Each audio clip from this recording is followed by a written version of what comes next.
সম্মানিত দর্শক, আমি কৃষ্ণপদ দেবনাথ, উপসহকারী কৃষি কর্মকর্তা। এই মুহূর্তে আছি উত্তর ফেঞ্চিগঞ্জ ইউনিয়নের গঙ্গাপুর গ্রামে। এই যে আপনারা দেখতে পাচ্ছেন, এই যে একটা চমৎকার একটা শশার মাঠ, শশা বাগান করা হয়েছে। এটা প্রদর্শনী, আমরা কিন্তু মালচিং ভেজিটেবল প্রদর্শনী।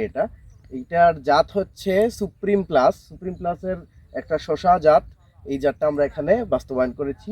আর এই যে প্রকল্পটার মাধ্যমে করা হয়েছে, এটা হচ্ছে ফ্রি প্রকল্পের।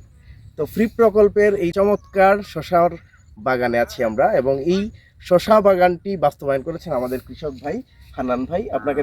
আপনারা দেখতে পাচ্ছেন হান্নান ভাইকে।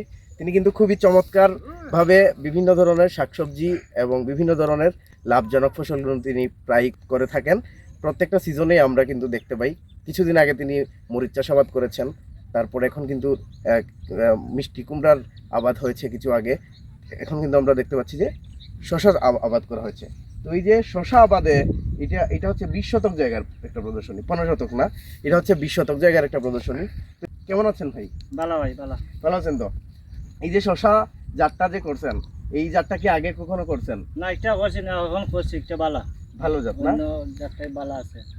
এখন পর্যন্ত কি শশা কি সংগ্রহ করছেন? ও আমি 50 কেজির মতন তুলছি। 50 কেজি? আর বা উঠাই 100 কেজি।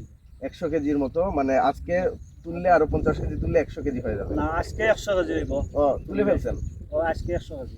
তো আজকে এই পর্যন্ত তিনি কিন্তু 100 কেজি শশা উনি বিক্রি করে ফেলছে। আচ্ছা, বিক্রি তো করছেন। এই যে আপনার এইটা পাইকারি দরে কিরকম? 40 টাকা করে আসবে। 40 টাকা করে কেজি দরে বিক্রি করছেন।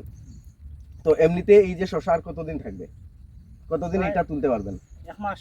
1 মাস। তো 1 মাসে আপনার এই যে শশা যে আবাদ করছেন, 1 মাসে শশার থেকে আপনার কি পরিমাণ ইনকাম হবে, মানে লাভ কিরকম হবে?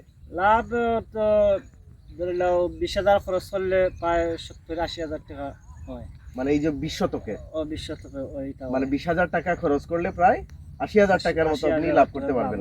লাভ হয়। তাহলে দর্শকেরা, আপনারা দেখতে পাচ্ছেন যে আমাদের যে এই যে কৃষক ভাই হান্নান ভাইয়ের কাছ থেকে কিন্তু আমরা জানতে পারছি যে মাত্র 20 শতক জায়গায় আপনিও চাইলে কিন্তু এরকম শশা আবাদ করতে পারেন।